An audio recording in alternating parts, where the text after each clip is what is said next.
Ley del Efecto, tu podcast de salud y bienestar, donde hablamos de datos y no de relatos.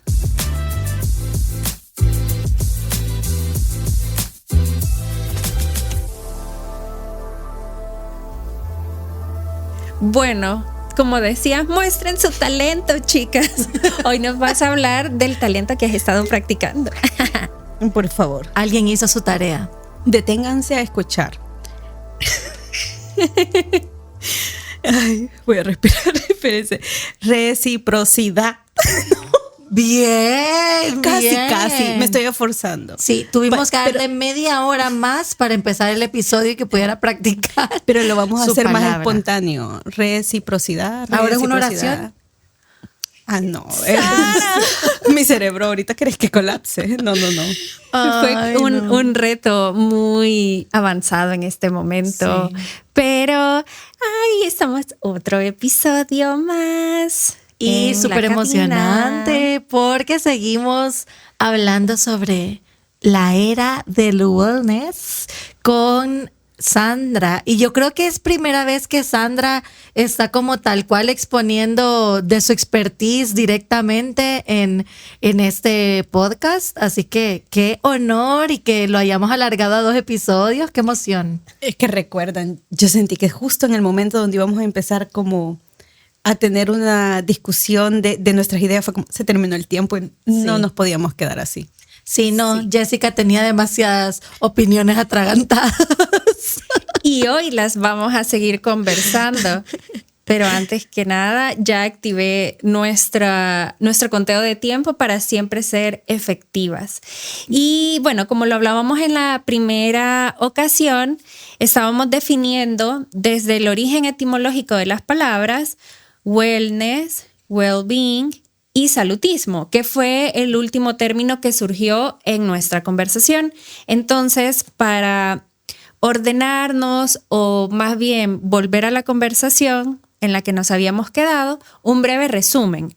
Wellness, como recordamos, describe lo que un individuo, esto es clave, wellness está orientado al individuo, hace o persigue.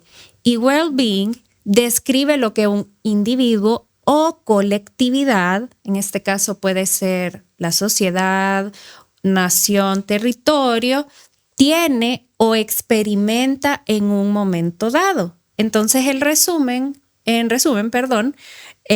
wellness es las acciones y well-being el resultado.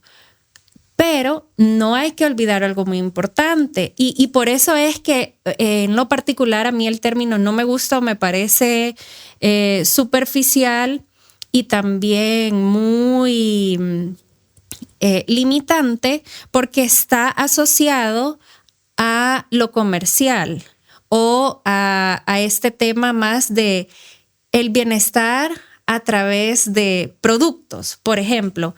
Y siempre responsabilizando únicamente al individuo de su bienestar. Entonces, eso es en lo que yo particularmente no estoy de acuerdo con ese concepto. Ahora bien, cuando ya hablamos acerca de salutismo, que era el último, este hace referencia a reconocer que la etiología de las enfermedades, cualquier enfermedad metabólica, crónica, aguda, de cualquier naturaleza, puede verse como un concepto complejo o en el que interactúan múltiples variables para que esta persona permanezca en ese estado de enfermedad. Pero, ¿qué pasa? El salutismo trata el comportamiento individual, las actitudes y las emociones como los síntomas relevantes que requieren atención. Es decir, si por ejemplo hay una persona que tiene una condición crónica de salud, por supuesto, el individuo es responsable de continuar su tratamiento, de realizar modificaciones que ayuden a reducir el impacto de la enfermedad, enlentecer su progresión o incluso prevenir alguna recaída si fuese el caso, pero ¿qué pasa con el salutismo? Únicamente algo tan complejo quiere reducirlo al comportamiento individual, actitudes y emociones, como lo único en lo que hay que enfocarse para realmente conseguir un buen estado de salud. Y entonces, ¿qué es lo que sucede? Las personas que están enfermas son vistas como inferiores, como no te preocupas lo suficiente, no estás dando todo tu esfuerzo para estar bien. Y esas son como las concepciones erradas, pues, que nosotros sabemos que no hay que replicar. Si bien el origen de algunos movimientos o algunos conceptos e ideas puede ser que tenga un trasfondo beneficioso, pero ya a medida esto va evolucionando, se va mezclando con otro sinfín de ideas, es que las cosas resultan como ahorita las vemos y por eso es que, de hecho, para esta segunda y última parte, quiero que conversemos acerca de el culto al cuerpo, lo que actualmente se considera como el culto al cuerpo y también cómo esto se relaciona a los trastornos de la conducta alimentaria y hablarles acerca de un poco de la paradoja de la alimentación saludable y la triple carga de malnutrición que existe a nivel global. Pero antes de ir a esas dos últimas grandes partes en esta segunda, quería mencionarles que he clasificado la información de acuerdo al nivel de evidencia existente. Entonces, lo que hablemos aquí es basado en la evidencia más sólida, no evidencia emergente o moderada, sino evidencia nivel 1 o fuerte, que ya hay múltiples estudios, hay múltiples comprobaciones, digamos, del fenómeno. Entonces, en ese aspecto, es importante mencionar que la OMS ha documentado consistentemente que los determinantes sociales de la salud, ya sabemos cuáles son estos, económicos, educativos, vivienda, exposición a contaminantes, explican entre el 30 y el 55% de los resultados de salud poblacional, que era lo que hablábamos brevemente en la ocasión anterior, desplazando así el comportamiento individual como una variable explicativa dominante.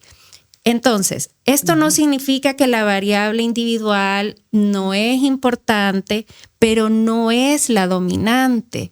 O sea, la OMS lo que dice es que alrededor del 55% de los factores generales determinan la salud de las personas. Los determinantes sociales, claro, entre el 30 y el 55%. 30 y 55%. Ok, ¿y estos determinantes sociales cuáles son? Por ejemplo, está el acceso a la educación, acceso a servicios de salud, que tengas tú también acceso a la vivienda, exposición a contaminantes del entorno, la renta, esos son más orientados pues a aspectos económicos y también estructurales y pues condiciones que deberían existir para todo ser humano por considerarse un derecho. Claro, como necesidades básicas. Exactamente. Sí. Podríamos resumirlo como necesidades básicas cubiertas, vaya. Pero, eso es en grandes rasgos. Y de hecho, como para finalizar esta parte de los determinantes sociales, hubo un grupo de investigadores en Inglaterra que hicieron pues una revisión sistemática en el 2010 y luego la actualizaron en el 2020. Y confirmaron, que la evidencia en múltiples países afirma que el gradiente social de la salud es importante en el aspecto de que este aspecto o determinante social sí tiene una influencia muy fuerte en el estado de salud de las personas. Y esto es lo que a mí me pareció más relevante, importante y pues sí.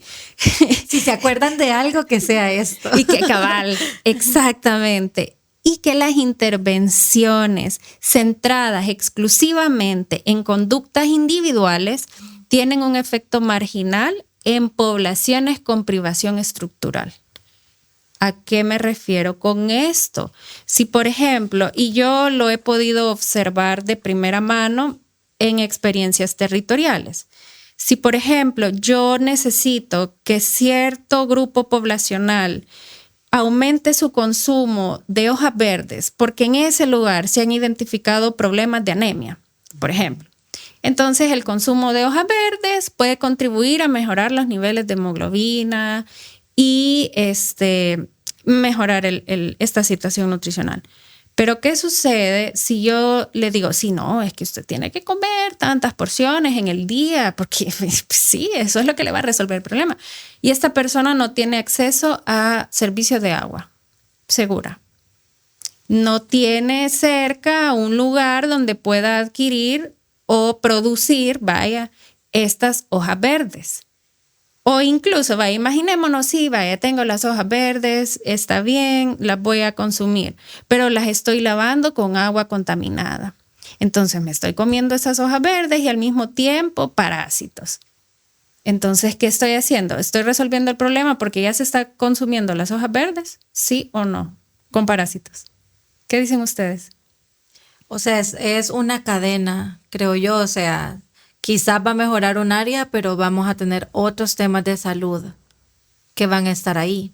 Incluso ni siquiera va a mejorar el aspecto nutricional o de anemia, porque los parásitos son quienes se van a... Los nutrientes van a ser para ellos. Exacto. Entonces, aunque sí se cumple la recomendación nutricional, pero si yo estoy dejando de lado todos esos aspectos estructurales y de contexto, evidentemente el problema no va a mejorar. Y no se trata de yo decirle a la persona, es que tiene que hacer esto, es que otra cosa está ocurriendo que le limita a esta persona a hacerlo o que realmente haya el resultado esperado. Entonces esto para mí fue muy importante, que no se nos olvide que estas intervenciones centradas exclusivamente en conductas individuales, es que conductas individuales van a tener un efecto marginal o nulo en las poblaciones. Y de hecho esta es una cosa,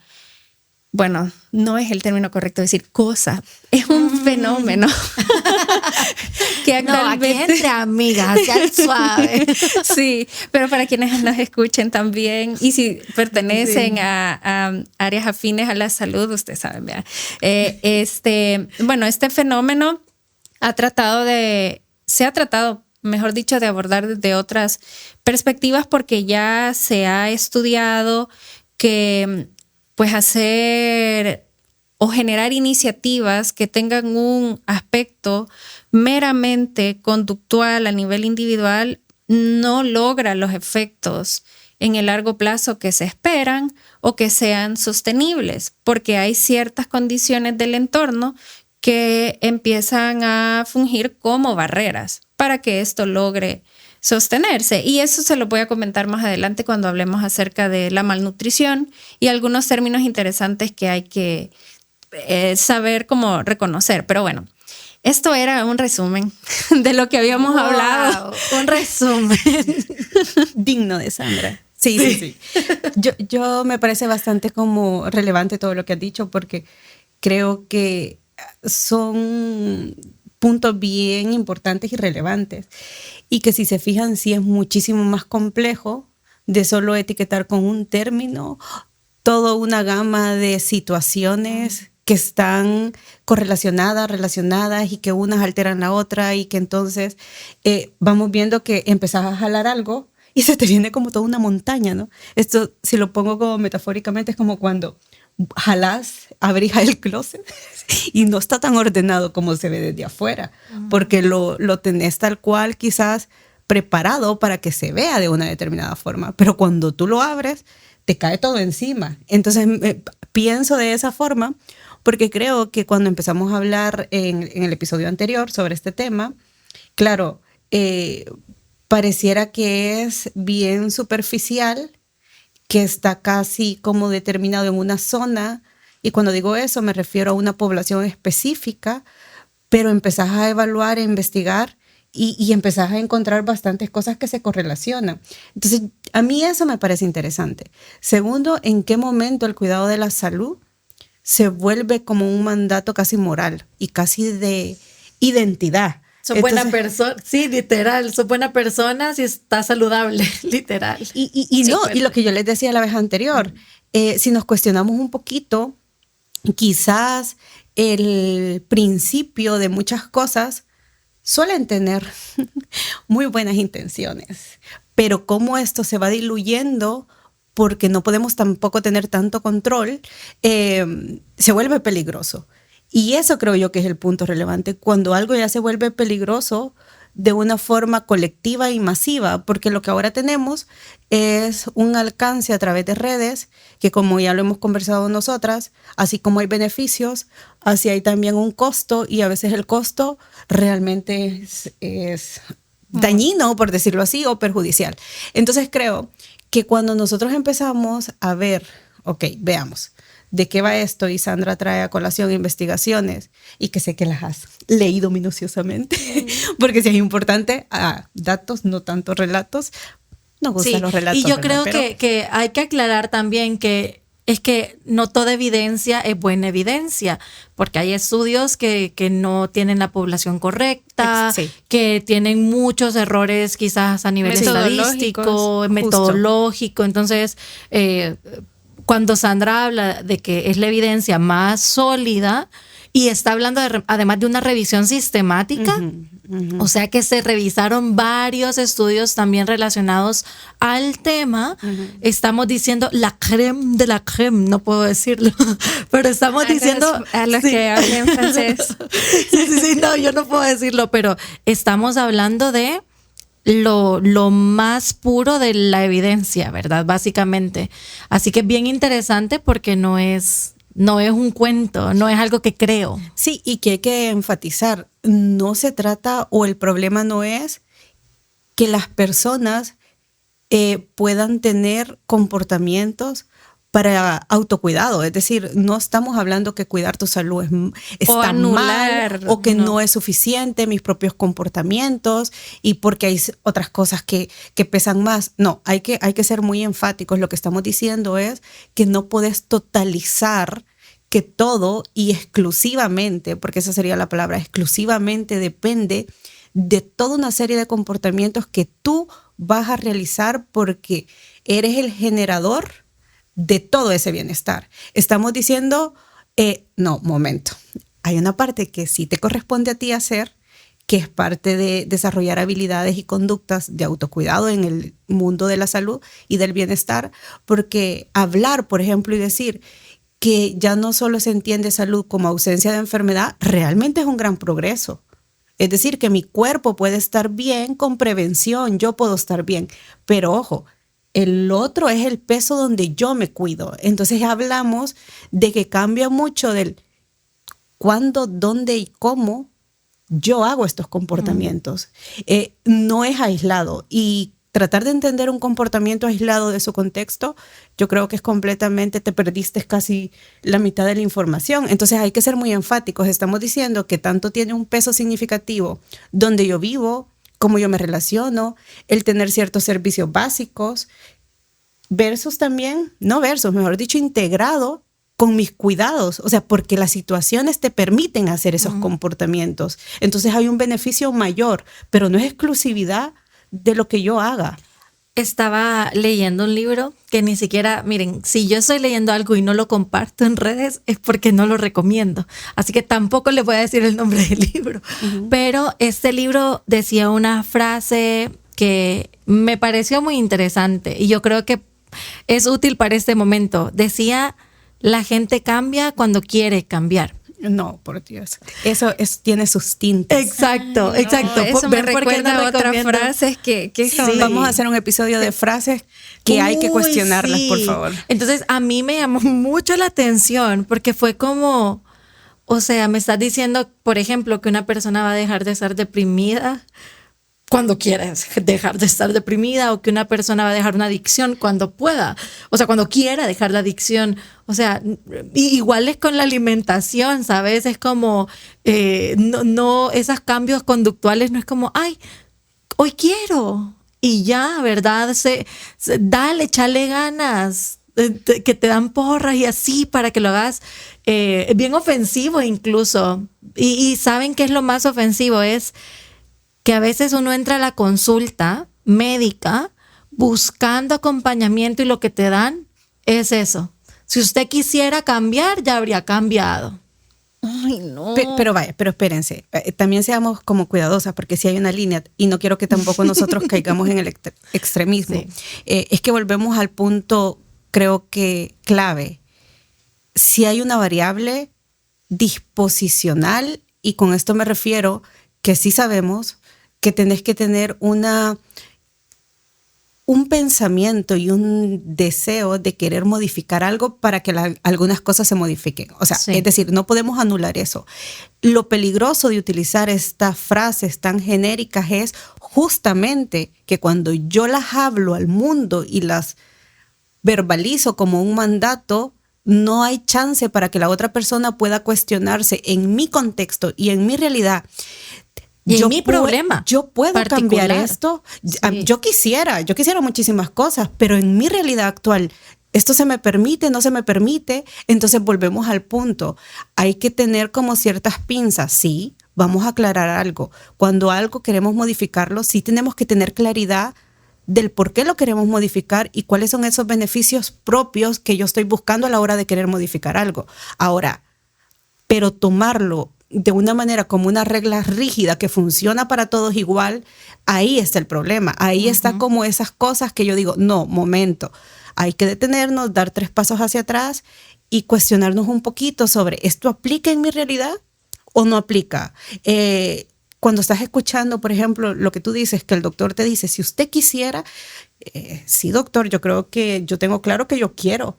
Pero ahora también cuestiónese si incluso este plan alimenticio es adecuado a mi nivel económico para cubrir esto que usted me está diciendo. Pues a lo mejor, doctor, no. Sí. Pero yo sí quiero, yo sí me gusta todos estos alimentos. Y las personas Entonces, se exponen constantemente a violencia médica, o sea, llegan y a exponerse a un médico que es grosero con ellas porque justamente quieren.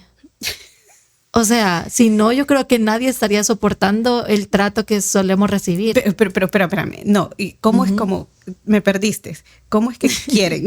O sea, ¿cómo es que crees que las personas quieren recibir eso? No, me refiero, o sea, la persona quiere que buscan cambiar el servicio de salud exacto. precisamente porque Ajá. se O sea, si ellas interesan. dijeran la verdad, esto no me importa, ya no voy a la siguiente consulta. Justo, ya cuando vos vas, ya tenés, Exacto. sí, completamente, Exacto. hay una disponibilidad para, o sea, te expones con un propósito, ya hay ese deseo, ya te lo, al menos lo contemplaste y querés a lo mejor un resguardo y una confirmación de una guía profesional porque vos no lo sos y te topas con eso, ahí es donde es sumamente peligroso. Sí, sí, se generan pues estas barreras y luego ya el objetivo que persigue esta persona no se logra de la mejor forma. Y por eso, bueno, no por eso, pero dentro de esta conversación que estamos teniendo, quería comentarles acerca de esto del culto al cuerpo, presión estética y la evidencia vinculada a los trastornos de la conducta alimentaria, perdón, y dismorfia corporal. Que pues al hablar de trastornos de la conducta alimentaria, bueno, de hecho, escuchen el episodio de nuestras temporada pasada en la que estuvimos conversando con Pablo y con Abby. Ella es nutricionista, especialista en estos trastornos, pues ya nos explicaban la complejidad de lo que implica y que por supuesto no es algo relacionado únicamente con los alimentos, sino que hay otros aspectos muy, muy puntuales. Pero en esto que estamos conversando, de acuerdo a la revisión de Data Global, para el 2019 se estimaba que más de 55 millones de personas en el mundo iban a desarrollar un trastorno de la conducta alimentaria. Pero ¿qué es lo que nos interesa más de eso? Bueno, de hecho existe una mortalidad estandarizada de 5.2 veces más en personas con anorexia nerviosa que en otros que no tienen. Entonces, eso es a nivel global. Pero en nuestro país, también eso lo descubrimos en el episodio que tuvimos con Asociación Estima. A través de esta asociación se realizó un estudio en el año 2023-2024 en una muestra poblacional del área metropolitana de nuestro país, y los datos, o más bien el estudio, mejor dicho, se centraba en la prevalencia del riesgo de trastornos de la conducta alimentaria en estudiantes de esta zona geográfica. Entonces, los resultados son muy reveladores, porque denota que el 47.8% de esta población sí tenía un riesgo de sufrir un trastorno de la conducta alimentaria. Y el grupo etario con mayor riesgo es adolescentes de 14 a 16 años, con una prevalencia del 51.9%. Pero, ¿cuál fue el otro dato que también es muy importante considerar? Y por supuesto, hay que saber qué es lo que está pasando. El 64% pertenecen al sexo femenino y son las que tienen mayor riesgo, el sexo femenino. ¿Y qué sigue después? De esta población identificada, menciona el 75.8%, imagínense, que en riesgo, estudiantes en riesgo, nunca recibieron atención psicológica. Y el resto fue atendido 1 o 2 veces en su vida. Entonces, volvemos a lo mismo.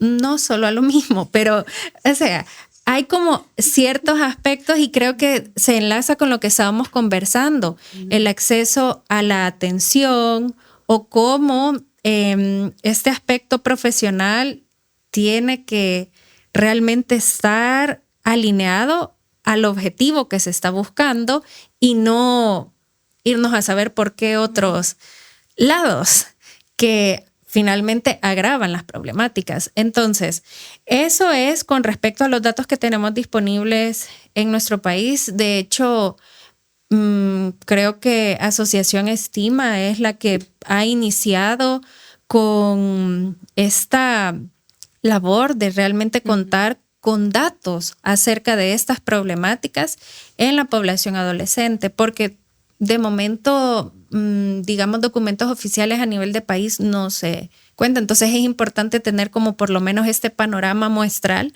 de cuál es el riesgo y qué es lo que sucede. Ahorita en la cultura digital en la que vivimos, el bienestar y el cuerpo ideal se mezclan con discursos de salud, fitness, autocuidado, que es lo que hemos venido conversando. No es que no busquemos promover un estado de salud adecuado, es que de hecho hasta hablar de salud es como tan complicado, y bienestar, pero ahí es donde se empiezan a meter otras cosas, se desvirtúa. Es que creo que se solapan. Exactamente. Es como cuando tenés algo que en la superficie se ve bien, volvemos a esta metáfora, y por debajo hay todo un el closet, ese closet. Porque creo que esto, lo del wellness. Yo me lo imagino. Me encantó esa analogía, porque yo dije, sí, tal cual. Sí.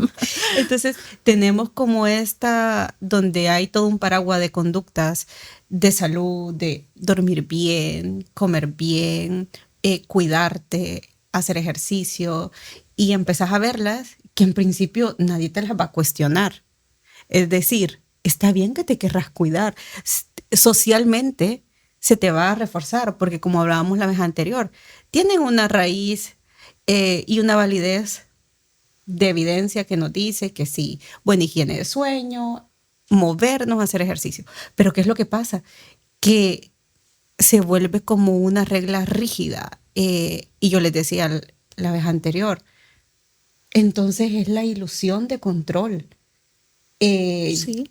es esta ilusión que vos nunca, o sea, no es algo real, no se va a producir ese bienestar, sino que siempre es inalcanzable. Y yo creo que se vuelve muy complejo en cierta población porque siempre hay poblaciones más vulnerables que otras y hay que decirlos.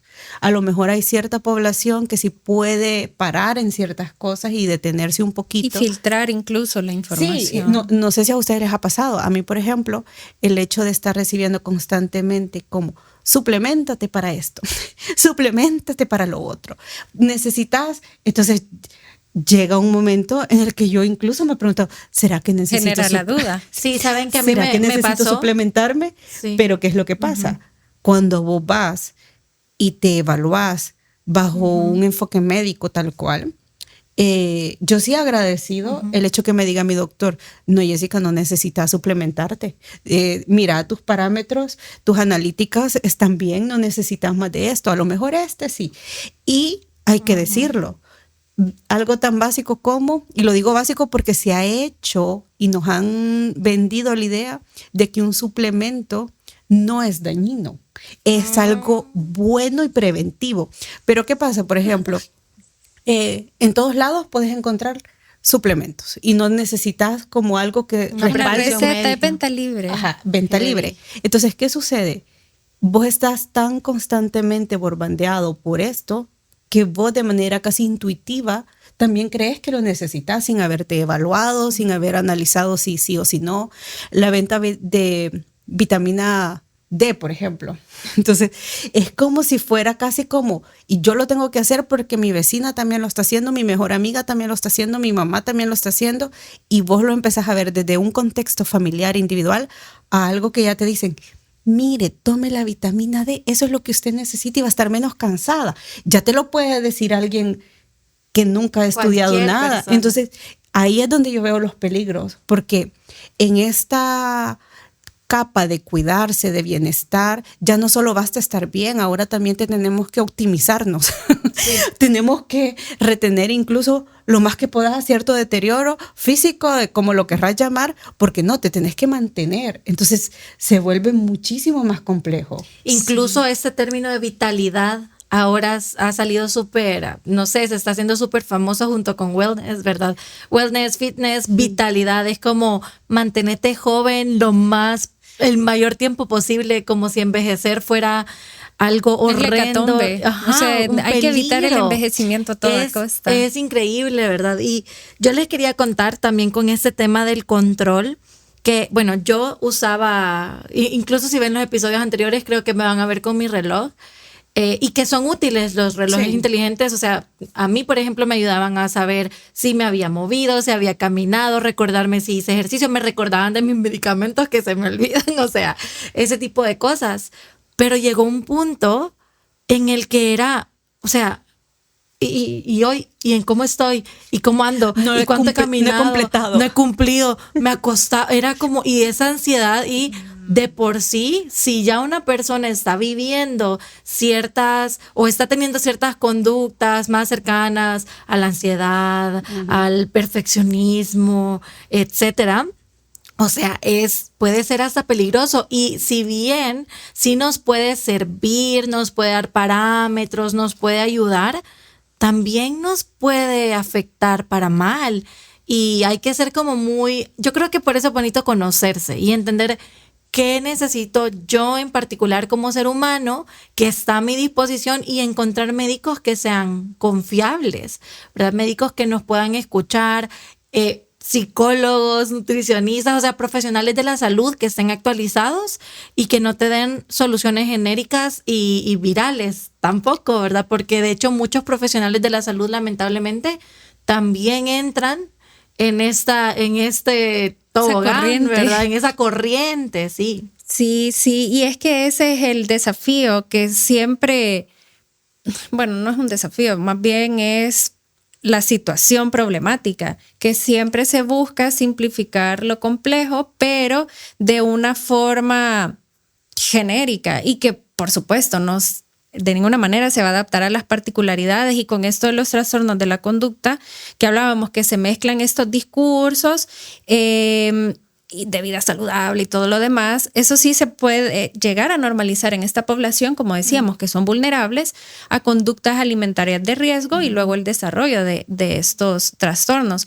Y para cerrar con esta parte, me gustaría mencionar el efecto amplificador de las redes sociales. Y esto me resultó muy interesante porque hubo un metaanálisis que se realizó en el 2017 y ellos hablaban acerca de la relación entre la exposición a redes sociales y la internalización del cuerpo ideal.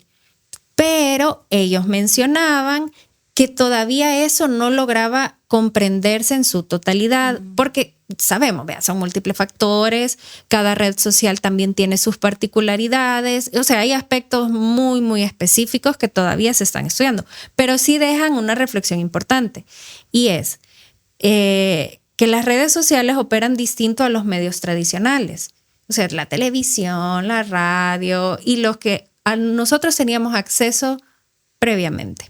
No digo que antes no existieran los trastornos de la conducta, a lo mejor incluso había subregistro, claro. Pero algo importante aquí y que dije, sí, tienen razón, es que, vaya, en los medios tradicionales estoy de acuerdo con el metaanálisis.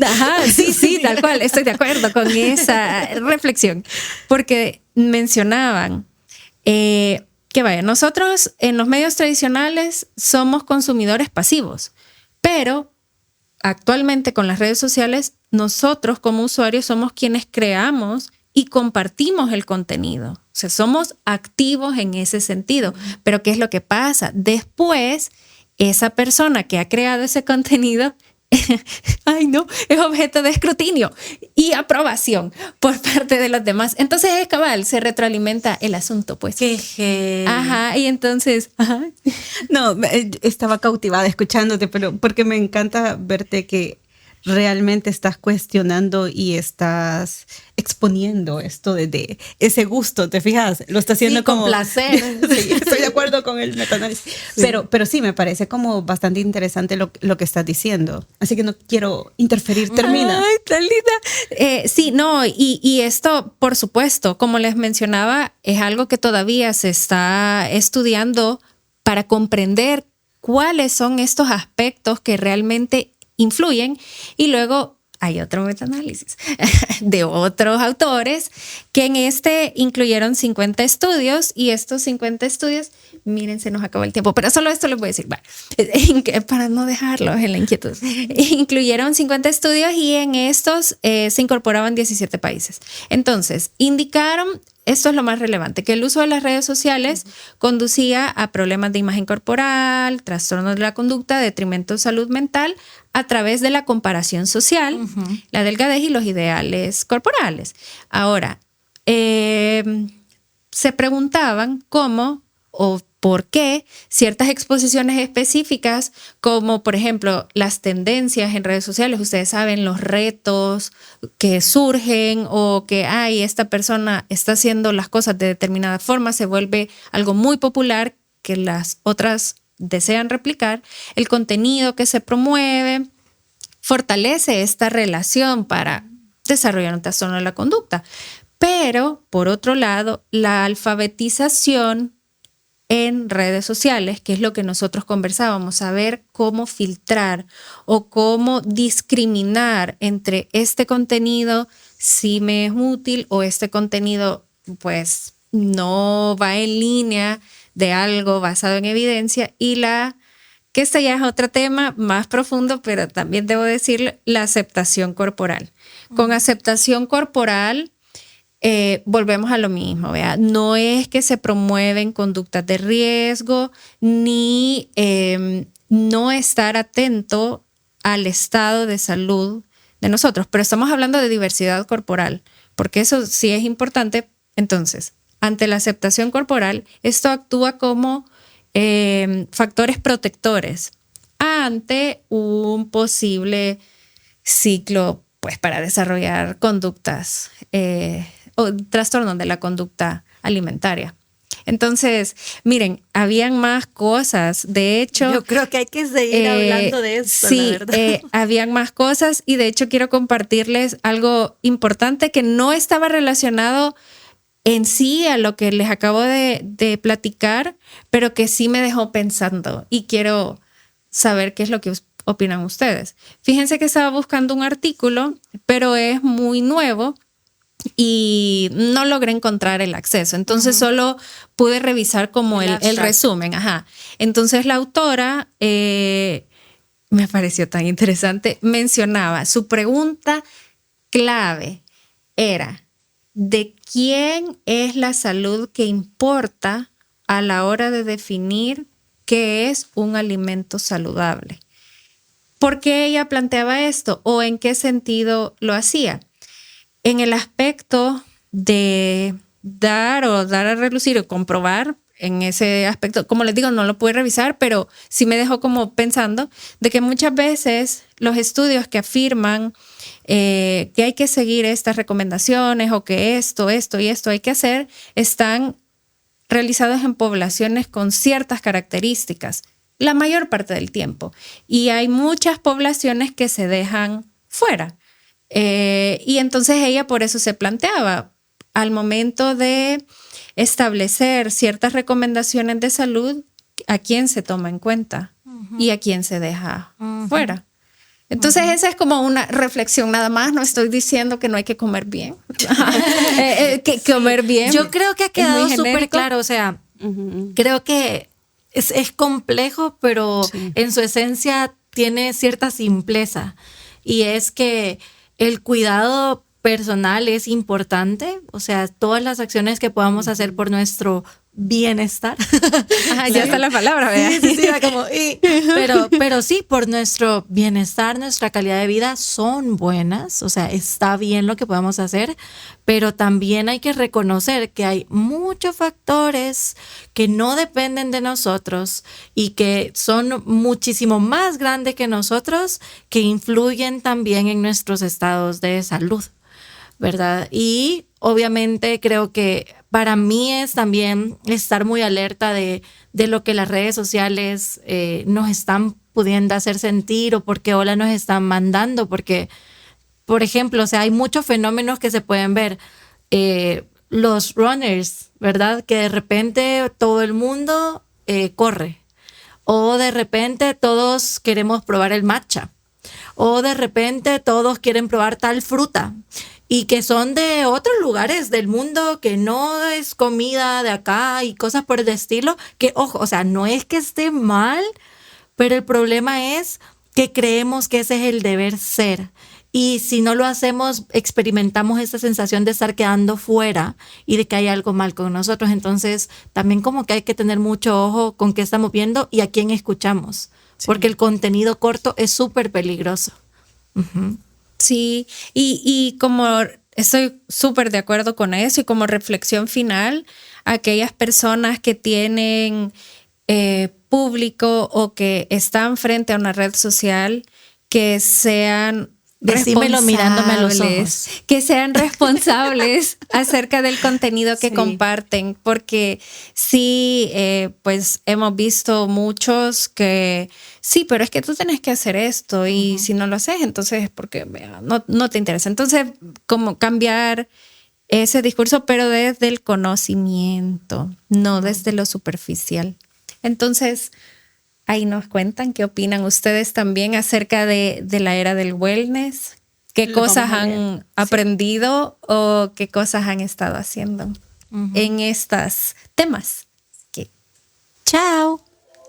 Esto fue Ley del Efecto, tu podcast de salud y bienestar, donde hablamos de datos y no de relatos.